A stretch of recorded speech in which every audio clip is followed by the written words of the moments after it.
যে বিধানসভার মধ্যে আমাদের বাজেটের সময় আমরা ডিসিশন নিয়েছিলাম, বিরোধীরা এখানে ডোন্ট টেক ইট আদারওয়াইজ, আমার তো বলতেই হবে, বিরোধীরা সব সব বিরোধী এখানে ওনার মতো না, অনেক বিরোধীরা আছেন, সেখানে অনেক সময় জিজ্ঞেস করছেন কোথায়, যা বলে একটা কাজও হয় না।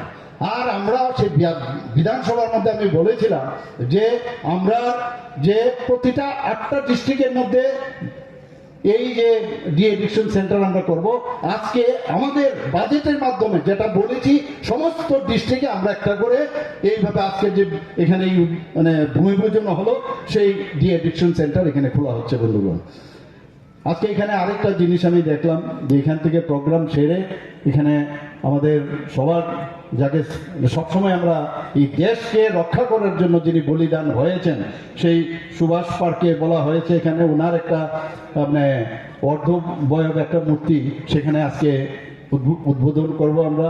এবং ওনাকে শ্যামাপ্রসাদ মুখার্জির নাম কে না জানে, ভারতবর্ষের ইতিহাসে এই রাষ্ট্রকে অখণ্ড রাখার জন্য উনি বলিদান হয়েছেন কাশ্মীরে। কিভাবে হয়েছে আপনারা সবাই জানেন।